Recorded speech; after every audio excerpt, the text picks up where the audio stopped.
Olá, meus irmãos, graça e paz cortou assim do nada, né? Mas é só um pouquinho do culto que nós tivemos no domingo, um tempo muito especial e queremos sempre afirmar e insistir para que possamos estarmos juntos como igreja. É sempre muito bom, sempre muito gostoso poder adorar, poder exaltar e poder engrandecer o nome do Senhor. E domingo tivemos um culto muito gostoso e com certeza próximo domingo não será diferente. Será realmente também um tempo muito especial. E você não está só convidado, você está convocado para estar juntos. Você que de repente não tem visitado nenhuma igreja, vem nos visitar, com certeza você será muito bem recebido. Aos nossos irmãos, muito bom congregarmos, estarmos juntos. E clamo a você, convido você não só a vir, mas também estarmos orando e intercedendo por este culto, pelo momento que teremos no domingo à noite, em nome de Jesus. Que bom, temos mais tempo e eu quero, em primeiro lugar, orar pela tua vida. Oremos. Senhor, eu quero louvar o teu nome, agradecer a ti pelo teu cuidado, pelo teu zelo, por tudo aquilo, meu Deus querido, ao qual tu és, por tudo aquilo, Senhor, a qual o Senhor tem feito nas nossas vidas. Pedimos a ti, ó Deus querido, que o Senhor possa nos dar da tua direção, da tua graça, da tua glória, e juntos possamos avançar na tua obra, juntos possamos estar agradando o teu coração. Então, ser com as nossas vidas, com a nossa alma, com a nossa igreja, nos dando a tua direção, no nome santo e poderoso do Senhor Jesus. Amém. Amém, irmãos? Que bom. Nós temos aí, já comecei o culto aí com uma abertura aí, os irmãos já viram, né? O alinhando a visão. Deixa eu só, de repente, colocar aqui para os irmãos. Ó. Seria isso aí, ó, alinhando a visão. Toda quarta-feira, então nesse momento que você está assistindo esse vídeo, também nós estamos lá na igreja, né, conversando sobre isso, conversando sobre a visão. O que é isso realmente? Nós já temos vindo a conversar e eu quero voltar a insistir nesse tema, insistir sobre essa conversa, porque o que é isso? O que é esse alinhando a visão? Realmente nós temos toda pessoa tem, independente de ser crente ou não, mas a questão de propósito. Qual é o propósito da vida? Qual é o propósito de viver? Percebemos que quando as pessoas tiram a sua própria vida, por muitas vezes que parece que se perderam, a vida perdeu o brilho, a vida já não tem mais sentido, então para que viver? Quantas vezes as pessoas se perguntam nisso, será que vale a pena? Às vezes com tantas situações, com tantas questões que vai ocorrendo, que vão surgindo, são tantas lutas, são tantos problemas, tantas dificuldades, e às vezes vemos pessoas que nós amamos passando por dificuldade, pessoas que nós amamos enfrentando lutas, e isso nos afeta, isso vem ao nosso coração. Então aí vem a pergunta, será que vale a pena? Será que todo esse sofrimento que nós passamos às vezes, será que vale a pena? E tantas outras que muitas vezes nós vamos ver que não tem uma expectativa. Não tem uma expectativa do dia de amanhã, não tem expectativa para o próximo ano, para os próximos 5 anos. E quando vem para a igreja, quando aceita Cristo, o questionamento continua, a questão continua, toda essa luta, toda essa briga, ela continua, que nós entendemos, tá, eu vim para a igreja e agora? O que eu faço? Qual que é a minha parte? O que realmente eu preciso fazer? O que tudo isso tem a ver comigo? E às vezes isso nos leva à crise, nos leva àquela questão que nós temos conversado muito, a questionar, será que eu estou agradando a Deus com a minha vida?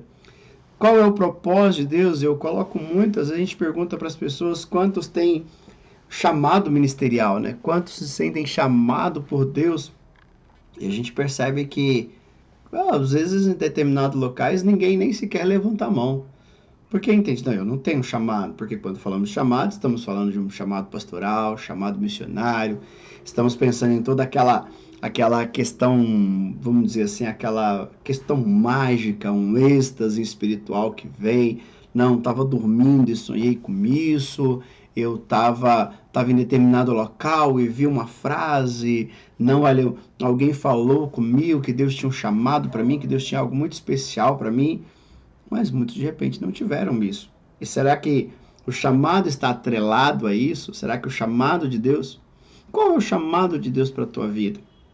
Hoje eu quero compartilhar com os irmãos, repetindo novamente o que eu já tenho dito nos outros vídeos. para que juntos possamos entender isso, para que juntos possamos tirar os nossos óculos, dar uma boa limpada, que às vezes nós fazemos isso, né? Limpamos, passamos algum produto, colocamos ele novamente e falamos, poxa, agora sim, agora ficou melhor, agora está mais tranquilo, agora eu consigo enxergar. Né? Quando o óculos fica muito embaçado, principalmente aqueles que usam, ou de repente respinga alguma coisa, alguma situação, a gente tem que parar e dar aquela limpadinha, aí depois, agora sim eu estou enxergando melhor, agora tá show de bola, agora dá pra gente continuar a caminhada. E às vezes nós precisamos fazer isso. Eu quero compartilhar um texto com os irmãos em 1 Pedro capítulo 4, que vai dizer, vivendo para Deus. Viver para o Senhor é o título da minha Bíblia, que eu quero compartilhar com os irmãos, mas quero compartilhar isso, qual é realmente o nosso propósito? Qual é o propósito das nossas vidas? A gente vai falar, meu propósito é adorar ao Senhor, meu propósito é cultuá-lo, meu propósito é servi-lo, mas o que a Bíblia realmente diz sobre isso? O que a Bíblia traz no nosso coração sobre essas questões?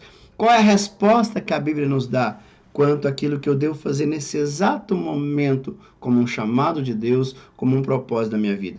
Aquilo que eu devo fazer independente de onde eu estou.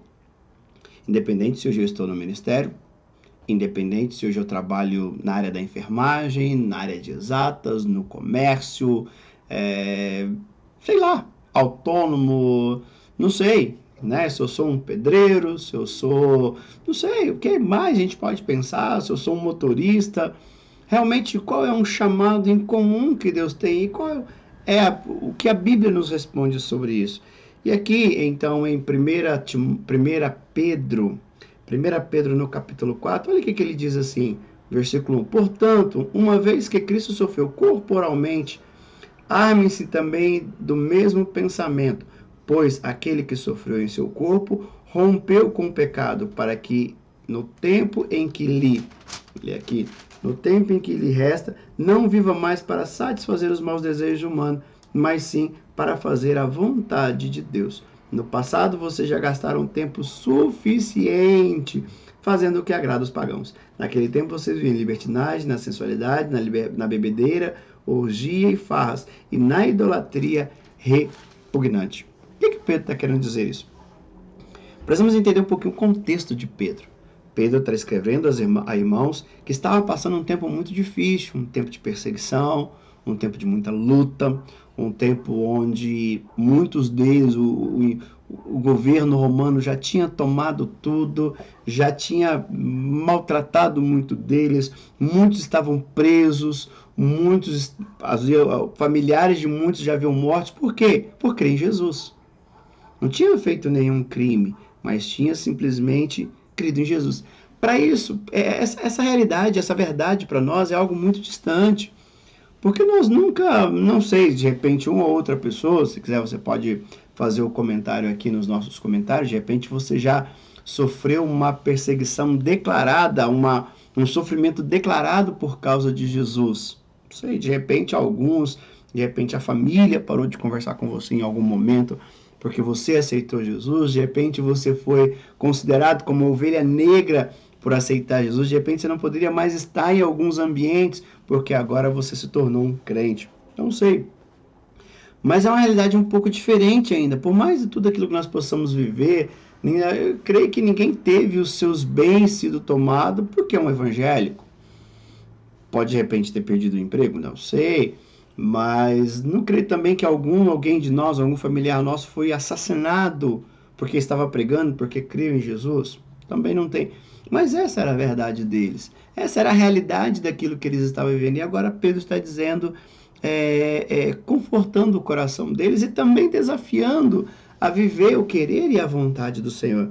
Desafiando a viver a vontade, aquilo que Deus tem para a vida deles a cada momento e a cada instante.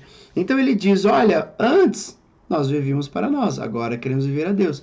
Então, o chamado de Deus, aquilo que tem, o propósito que nós temos de vida, que precisamos estar muito fixos, independente do que eu faço, independente da área que eu tenho trabalhado, o primeiro chamado que Deus nos dá é para nos dedicar a Ele. E é algo que a gente tem batido muito nessa tecla para nós entendermos. Por quê? Porque se nós não estamos fazendo isso, já está errado do princípio. Alguma coisa está errada. Porque, o primeiro lugar, como eu disse no domingo na igreja, se nós amamos ao Senhor e nós não temos tempo para Ele, não é algo estranho. Se nós servimos ao Senhor e não temos tempo para a sua palavra, não está algo estranho. Se Ele é o nosso Senhor, se Ele é o nosso Rei, eu ficar discutindo com Ele aquilo que eu devo ou não devo fazer, não é algo estranho. Ele é o Senhor. Ele manda e eu obedeço. Não seria simplesmente isso? Ou não? Estou dizendo alguma coisa errada? Não sei. Então, diante disso, Pedro está dizendo, olha, diante de tudo que vocês têm vivido, a principal coisa que vocês precisam fazer é se dedicar a Deus. Nesse problema que vocês estão passando, nessa situação que vocês estão vivendo, a primeira questão é viver para o Senhor, se dedicar ao Senhor. Então, somente isso. Então, se existe um chamado que é comum a todas as pessoas, não é um chamado de simplesmente servir ao Senhor, mas é um chamado de se dedicar ao Senhor, de estar com Ele, de que possamos então anularmos. E aí a gente para pensar, isso é fácil. Beleza, tranquilo. Aí vem uma pergunta, será que realmente é fácil? Será que é fácil nos dedicar ao Senhor? Será que é fácil agora anular os nossos desejos, anular as nossas próprias vontades, de repente deixar de lado os nossos sonhos, as nossas vontades, aquilo que desejamos, aquilo que queremos, para agora anularmos isso e vivermos a vontade de Deus? Porque é o que Pedro vai dizer, mas sim para fazer a vontade. Então ele está dizendo, ó, não vivam mais para satisfazer. Então eu preciso entender que quando eu escolho realizar a vontade de Deus, eu estou deixando de escolher muitas coisas. É algo que está aqui, ou eu tomo água ou eu tomo café. Não tem como tomar os dois ao mesmo tempo, não sei, por um canudinho de cada lado, mas fica um negócio meio que estranho. Né? Ou eu como algo, ou será que eu vou misturar? Como fica ali? Não dá para colocar um arroz, feijão, e colocar um doce de banana no meio? Eu acho que fica até nojento, não tem como. Então, se eu escolho comer uma coisa, ou então, pensando aqui rapidamente, né, um hambúrguer e pôr arroz dentro, não sei, eu acho que vai ficar meio que estranho.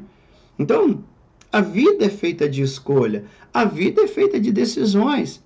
E algo que Pedro está chamando esses irmãos e vem ao nosso coração é isso, que nós precisamos buscar, desejar, querer realizar a vontade do Senhor, como ele diz, mas sim para fazer a vontade de Deus. Se eu estou fazendo a vontade de Deus, eu não posso fazer a vontade do irmão, não posso fazer a vontade da minha esposa, não posso fazer a vontade dos meus filhos, não posso fazer, tenho que fazer a vontade de Deus. Claro que a vontade de Deus vai abençoar todos, vai estar todos, mas eles não é a minha família não pode ser o início. O início é Deus. Ela é uma consequência daquilo que Deus vai fazendo. Claro que através da minha família eu sou ministrado por Deus e ministro a Ele e ministro a tantas pessoas, assim como você ou como qualquer outra família. Pedro continua dizendo, né? Primeiro ele coloca, não vivam mais para desfazer os maus desejos. Primeiro que ele diz que todo e qualquer desejo que nós temos fora de Deus é mau. Tudo aquilo que nós possamos desejar fora de Deus já não é bom. Porque nós, por nós mesmos, não temos condições. Tanto que o próprio Jesus vai dizer que nós somos maus. Ele diz que nós somos maus, mas ainda conseguimos fazer, mas é pouco. Por quê? Porque o texto também, mesmo Paulo vai dizer que nós estamos mortos nos nossos pecados e delitos. Então, por nós mesmos, nós não conseguimos fazer o que é bem. Nós não conseguimos fazer o que é bom. Por isso que ele diz, para satisfazer os maus desejos humanos. Não há bom desejo fora de Deus. Não há algo bom fora de Deus. Tão somente Deus é bom. Mas ele continua no versículo 3 dizendo, olha, no passado vocês já gastaram tempo suficiente fazendo o que agrada aos pagãos. Então ele está dizendo, olha, vocês já fizeram muita besteira. Vocês já se dedicaram a muita coisa errada, muita coisa que não glorificou o Senhor. E agora o processo é ao contrário. O processo agora é agradar ao Senhor. Ele continua dizendo o que o povo fazia naquela época. Ele está dizendo, naquele tempo vocês, ele afirma, é uma afirmação.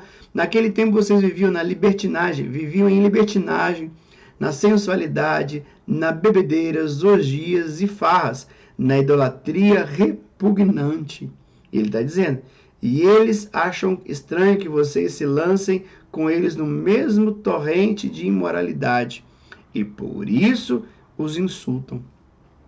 Ele está dizendo, olha, o que esse povo fazia, vocês faziam.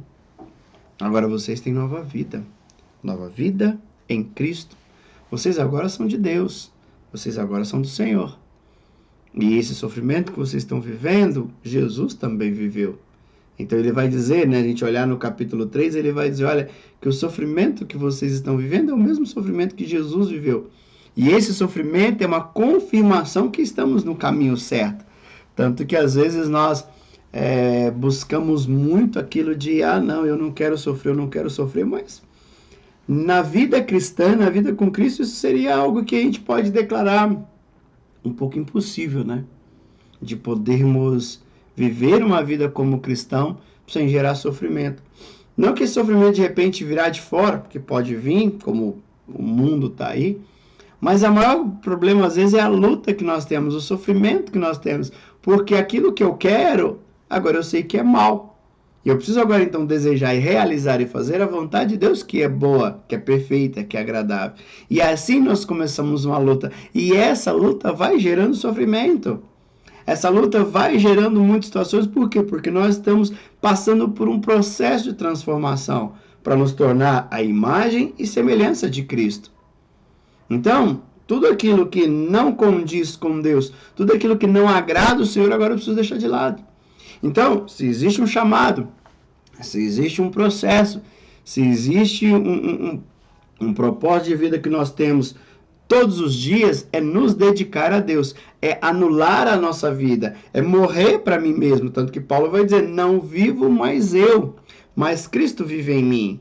Ele vai dizer também que agora ele esmurrava o corpo dele para que ele pudesse sujeitar. Não que ele começava a se socar, não, mas era uma briga emocional daquilo que ele desejava como aquilo que Deus deseja que ele faça. Então, Paulo vivia e Paulo também vai dizer que o bem a qual eu tanto quero, esse eu não consigo. Agora o mal já está à porta. Então, percebe que nós vivemos essa luta, essa situação de buscar a vontade do Senhor, de realmente cumprir o meu propósito. O meu propósito é qual? O meu propósito é me dedicar a Deus. É viver para Ele. É tão somente ter uma vida voltada para o Senhor. E é isso que Pedro está instruindo esses irmãos.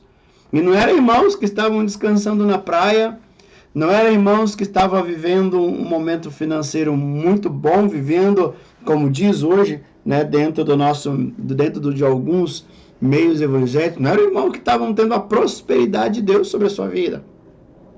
Não eram irmãos que estavam vivendo sem qualquer tipo de problema. Pelo contrário, eram irmãos que estavam vivendo tempos difíceis. Tempo de trevas, tempo complicado, tempo muito difícil. Mas Pedro vem dizer, olha, a primeira coisa que vocês precisam fazer, mesmo em todo esse turbilhão, é se dedicar a Deus. É viver uma vida dedicada a Deus. É agora anular as suas vontades, é anular os seus desejos, para viver os desejos de Deus. E em segundo lugar, ele diz aqui a partir do versículo 7, ele vai dizer assim, a fim de que todas as coisas está, Lê novamente aqui. O fim de todas as coisas está próximo, portanto, sejam criteriosos e estejam alerta. Dedique-se o quê? À oração. E, sobretudo, amem-se sinceramente uns aos outros, porque o amor perdoa muitíssimo pecado. Seja mutuamente hospitaleiro sem reclamação. Cada um exerça o dom que recebeu para servir os outros, administrando fielmente a graça de Deus em suas múltiplas formas. Uma segunda coisa que a gente pode pensar é isso, é nos dedicar à oração. Mas essa parte de dedicar à oração está já incluso no dedicar a Deus, porque não temos como dedicarmos a Deus se nós formos dedicados à oração. Dedicar a Deus, nós estamos incluindo oração e leitura da palavra. Não tem como nos dedicar a Deus sem essas coisas. Se perguntarmos para alguém e falar assim, e aí, como está a sua vida com Deus? Está bem. Está bem? Beleza. Aí faz a segunda pergunta. Qual livro da Bíblia você tem lido?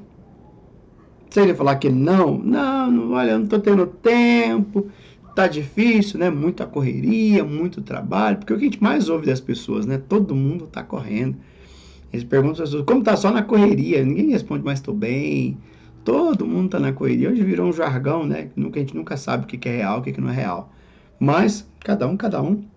E vem disso. Mas não tem como alguém dizer que está se dedicando a Deus, alguém que dizer que a sua vida espiritual está boa, que ele está bem com Deus e que ele não lê a Bíblia.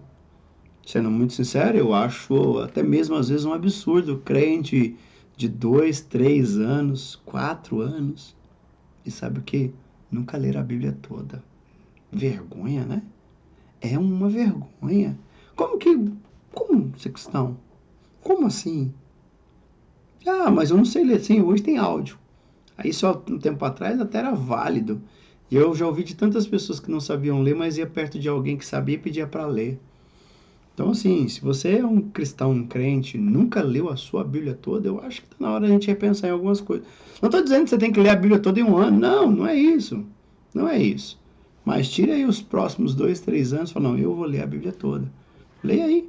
Você lê 4 capítulos por dia, você lê a Bíblia toda em um ano. Como está difícil, 4, leia 2 em 2 anos. Não sei. Mas tem algumas coisas assim que é meio estranho hoje, né? Meio estranho. Né? A pessoa falar que gosta de futebol e nunca assistiu um jogo. A pessoa falar que torce para tocar o time, mas não sabe nem a cor do uniforme. Não tem, assim, algumas situações estranhas. Não sei, só eu penso assim. Compartilhe comigo, é só eu que tenho esses pensamentos meio que doido? Eu tenho. Eu tenho porque eu creio que o país, o mundo, a nossa sociedade tem vivido um tempo de definições.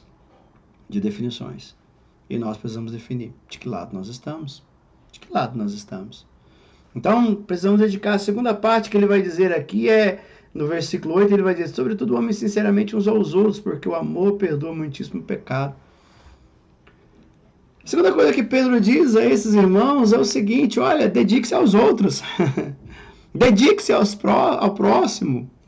Mas ele não está dizendo de dedicar ao próximo só aquele que está perto dele, só os irmãos em Cristo. Não.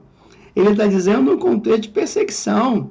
Está dizendo, olha, sabe aquelas pessoas que estão perseguindo, aqueles que tirou seus bens, aquele que tirou sua casa, aquele que tirou um ente querido? Então, ame ele. Ame ele. Ore por ele. Não é o que a Bíblia vai nos ensinar? Tiago vai dizer isso, né? Amar os nossos inimigos. Nós não podemos odiar. Se está dizendo isso dos nossos, daqueles que se consideram nossos inimigos e daqueles que estão próximos, dos nossos familiares, daqueles que trabalham conosco, daqueles que são nossos vizinhos, daqueles que de repente às vezes nos incomoda com som alto, com barulho ou com alguma coisa assim. Como deveria ser a nossa ação? Eu estava ouvindo algo sobre isso e a pessoa disse que, eu gostei dessa expressão que ele usou, que ele diz assim, que quando nós nos dedicamos a Deus, automaticamente nós estamos nos aproximando de Deus. E quanto mais nos aproximamos de Deus, mais Deus nos leva a nos aproximar do próximo, do outro. Né? Vamos tirar o próximo, vamos dizer assim, dedicar, como diz aqui, né? Ame sinceramente uns aos outros. Nos dedicar aos outros, não simplesmente ao próximo, mas aos outros. E esse pastor estava dizendo isso, que quanto mais eu me aproximo de Deus, quanto mais eu me dedico a Deus, é como se Deus nos expulsasse em direção ao próximo. É como se Deus nos levasse a outras pessoas. Isso não é algo forçado. Isso não é algo que mas eu não sei fazer. Não. O próprio texto vai continuar dizendo, olha, cada um exerça o dom que recebeu para servir aos outros.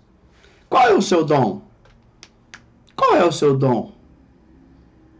Então, o texto está dizendo, cada um exerce o dom que recebeu. Com certeza, eu tenho um dom e você também tem. Deus já te deu um dom. De repente é a sua profissão. De repente é aquilo que você gosta de fazer. E ele está dizendo, use isso para abençoar o próximo. Use isso para amar o próximo. É pensarmos o que nós fazemos, o que nós fizemos no dia de hoje, o que nós temos programado para fazer amanhã.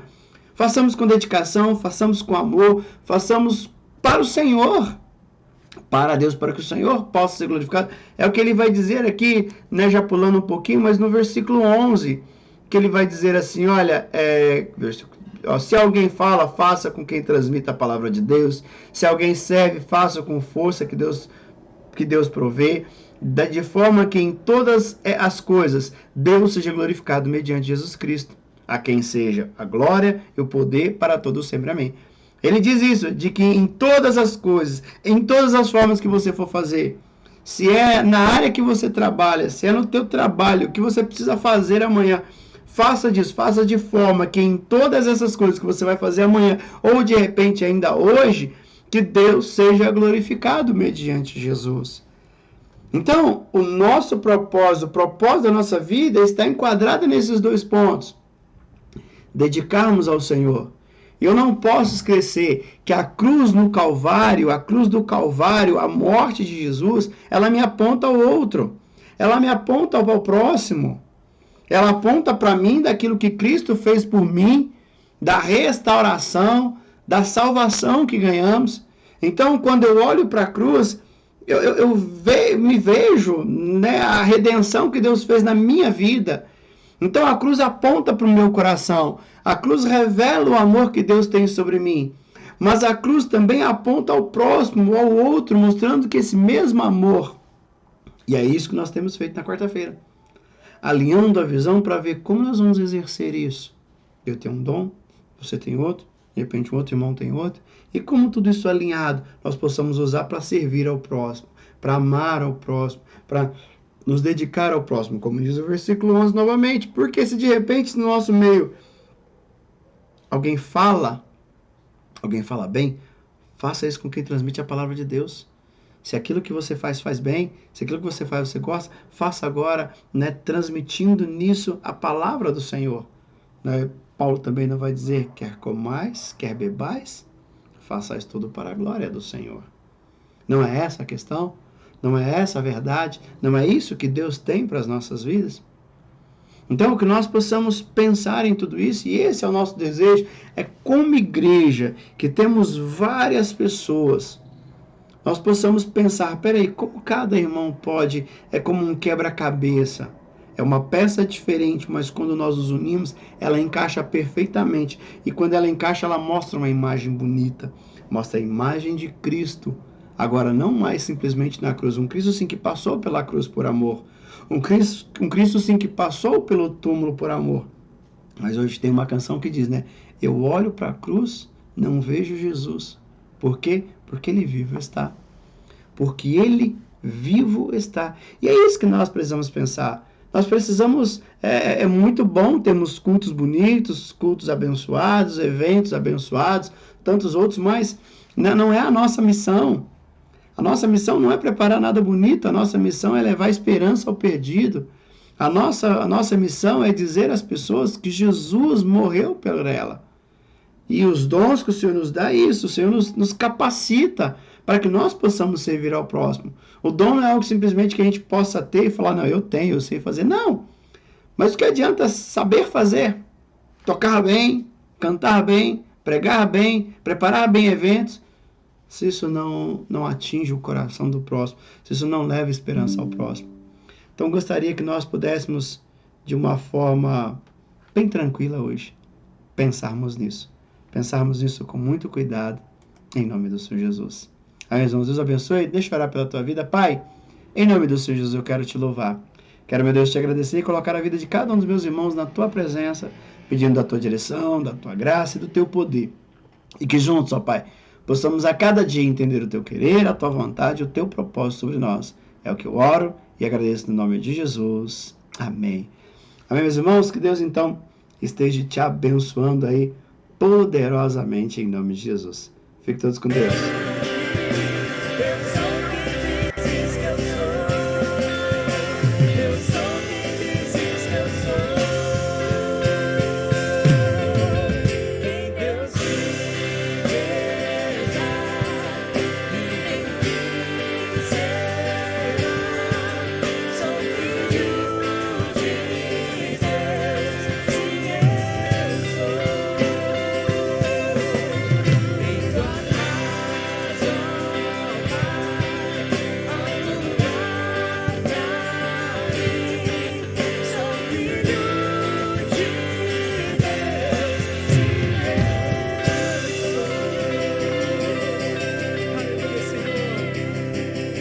Obrigado, Pai.